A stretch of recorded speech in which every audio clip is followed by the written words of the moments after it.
क्यों हो सकता है जुलाई का महीना निफ्टी के लिए एक बहुत ही शानदार 30-31 दिन? इसके पीछे 5 कारण हैं। सबसे पहले रुपए की तेजी।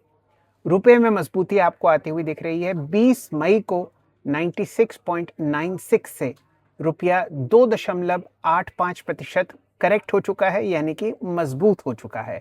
ये एक बहुत ही अनुकूल असर लाता हुआ दिख रहा है एफआईआई पोजीशनिंग पर। अगर आप पिछले 7-8 दिनों में देखें तो जून के आखिरी 10 दिनों में एफआईआई सेलिंग ना सिर्फ कम हुई है, लेकिन कुछ दिन आपने इसको मजबूत होते हुए भी देखा है। तो एक सबसे बड़ा कारण है रुपए की तेजी, जो कि इक्विटीज के लिए एक पॉजिटिव डेवलपमेंट है। दूसरा, तेल का दाम अब $70 के प्रति बैरल के नीचे है। ये अपने आप में ही सबसे बड़ा पॉजिटिव डेवलपमेंट है दलाल स्ट्रीट के लिए। यानी कि 4 महीने के लो पर आपको तेल ट्रेड करता हुआ दिख रहा है, जो कि भारत का सबसे बड़ा इंपोर्ट आइटम है। अलावा इसके आप बहुत ज़बरदस्त फॉल देख रहे हैं चांदी के प्राइसेस में। 22% नीचे है चांदी सिर्फ जून में, और पिछले 4 महीने से बिकवाली यहाँ पर लगातार जारी है। सोने के दामों को देखिए, 10% नीचे जून में, लगभग $475 प्रति आउंस सोना गिरा है। ये चारों डेवलपमेंट इतने मजबूती से इस बात को पॉइंट कर रहे हैं कि जुलाई के महीने में आप एक बढ़िया रैली भारतीय बाजारों में आते हुए देख सकते हैं, खासकर निफ्टी पर।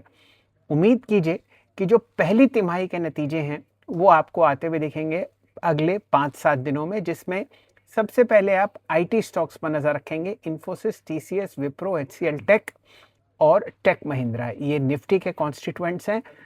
मामूली सी भी अपडेट जो ये दिखाती हो कि बुरे से बुरा टाइम उनका समाप्त हो चुका है, एक बहुत बढ़िया रैली बाजार में आ सकती है। बैंक निफ्टी ऑलरेडी बहुत बढ़िया तरीके से काम कर रहा है पिछले 2-1 हफ्तों से।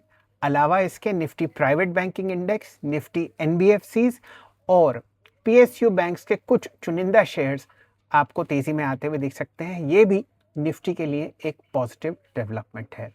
अलावा इसके निफ्टी के जो फार्मा शेयर्स हैं वो भी ठीक ठाक तरीके से चल रहे हैं, लेकिन प्राइवेट बैंकिंग जो कि बहुत ही मजबूती से काम कर सकता है, खासकर ICICI bank, axis bank, Kotak में, वो आपको एक अच्छा मोड़ भारतीय बाजारों में लाता हुआ दिख सकता है। एक जो कि नेगेटिव है बाजार में, और वो भी शायद ये उम्मीद की जा रही थी या ये डर था कि जो पहली तिमाही के नतीजे होंगे उनमें जो सबसे बुरा असर आपको वेस्ट एशियन कॉन्फ्लिक्ट का दिखेगा, वो आता हुआ दिखेगा नतीजों में। शायद वहां पर आपको एक पॉजिटिव सरप्राइज मिले।